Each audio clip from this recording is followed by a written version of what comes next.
naririto manunood Pwede pa tayong umakyat. na marahil nagbuhat pa sa malalayong mga buok. Abang lingkod na makatang dahan-dahang pumapasok, bigyang puwang, bigyang daan, sa tanghalay makaluklok. Dahil doon sa tribunay, mga bituing nakatampok, nahangad ko'y papurihan ng tulaing mapanoob. At sa inyong lahat dito'y buong pusong inihahandog sang gabi ng kasiyahan ang bati ng inyong lingkod.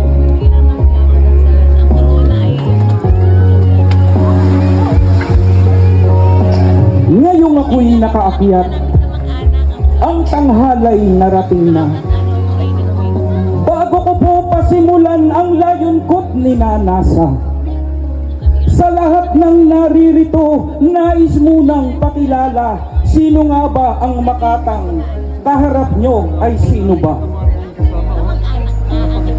Ang ama kong minamahal, na sa akin ay yumari, ay husay pagkaliwagan na sadya pong natatangi.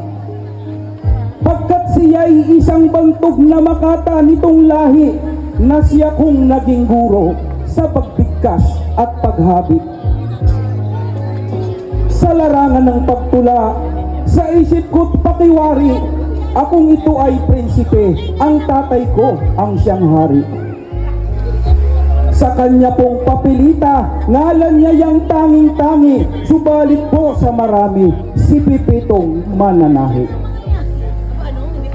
Samantalang ang ina ko, na sa akin ay nagluwal, na sa akin nag-aruga at lubos na nagmamahal, ay nagbuhat sa barangay ng haligi sa silangan, ay sinena ng may sahing at balmes ang kanyang angkan. Ako na may isinilang sa pulo ng Isla Verde, nang magkaroon ng isipan si Reynante nang lumaki. Ngunit guhit nitong palad noong taong 1983, mula doon sa may sahing sa tiyaong na napapirme. Ako po ay nakapag-aral sa pamantasang UPLB at pinalad makatapos ng kursong BS Chemistry. Naging isang manggagawa sa disyerto nitong Saudi, ngayon na may isang guro sa Batangas State University. Ako po ay solong ama na mayroong 3 anak. Ang panganay at pangalawa ko'y makikisig matatangkad. Ang bunso ko ay babaeng isang bubot pang bulaklak, pagkat siya ay teenager pa, ang bago pa lang namumukad.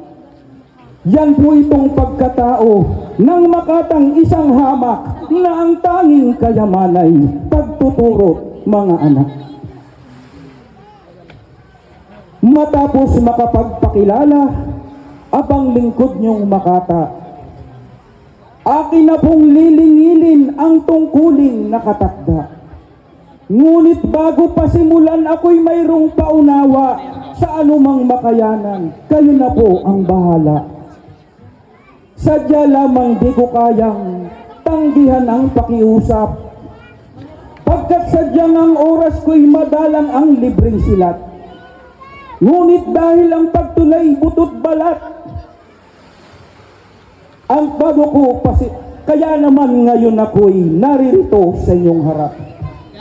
At bago ko pasimulan ang pakay ko sa pag-akyat, isa munang palakpakan ang hiling ko sa inyong lahat. O kay palad ng tulad kong isang hamak na makata, sang makatang sampay bakod na bigyan ng karangalan, na magpuri at magsuob ng tulaing may kamanyang, mayroong taglay na paghanga sa aking mutyang itinanghal. Unang mutyang aalayan ng harana sa pagbigkas ay prinsesang ikalawa, si Miss Jasmine Gale na Magilas. Sa suot niyang kulay asul sa silaway kumikislap, ay para siyang inkantadyang si amihan ang katulad. Mga ngiting sumisilip sa mapulang mga labi, ay tila ba nagbabadya ng pagsuyong mapanuri.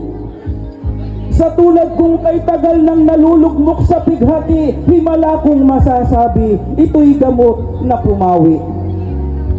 Ang pisngi niyang namumurok, tila manggang manibalang, makinis na mga balat, di man lang nagalusan. Ako'y mayroong itatanong sa mahal niyang tatay at nanay, saan niyo ba pinaglihi? Sa piko ba o kinalabaw? Mga matang kumikislap, kung tamaan ng liwanag, ay tila basang bombilyang pwedeng tanglaw sa magdamag. Mga kamay at daliri na sa tuwing kumukumpas, kawangis mo ay diwatang tumutupad sa pangarap. At ang iyong mga pilik, hinabi ng kalikasan, ay tila ba mga hibla ng panahing ginintuan. Ang ilong mong nakaungos di man ganong katangusan, ay sapat nang maging mitsa sa pagsuyo'y kabaliwan. Alam mo bang noong kita'y mapagmasdan ng matagal, hininga ko'y naninikip, katawan ko'y nangangatal. Sa edad mong 16, sadyang di ko maiwasan, nasa iyong pagtatangi, ang ganda mo'y kahibangan. Huwag sanang magagalit, minamahal mong magulang, ganito po ang makata, kung umibig ay biglaan. Kaya lamang akong ito'y nangangamba, natatakot, dahil lang yung paganda ay hindi bagay sa isang panot. Sa makatang katulad kong ang buhay ay laging sapnot, ligaya ng malaman mong ang puso ko ay kinabog. At ganun din tiyak akong may konsorting bumubulong, sa tamis ng iyong pagmamahal nagnanais na umampon. Kaya di napipiliting sa iyo pa ay humabol, dahil baka pag uwi ko ang abutin ko ay burol. Ako na lang, akin na lang hihilingin sa yungutyang paraluman. Ingatan mo ang puso mo, piliin ang pagbibigyan. Kung sakalit ang pagsuyo'y hindi mo na maiwasan, ang mapalad na lalaki, di ka dapat nasasaktan. Ngunit kapag napagtantong sa pag-ibig nagkamali, akong ito'y hanapin mo pagkat walang pasubali. Na ikaw ay dadamayan sa pagluha at pighati hanggang ika'y makalimot, sa luha mo mapapawi. Ganon itong pagtatangi ng gaya kong manunula.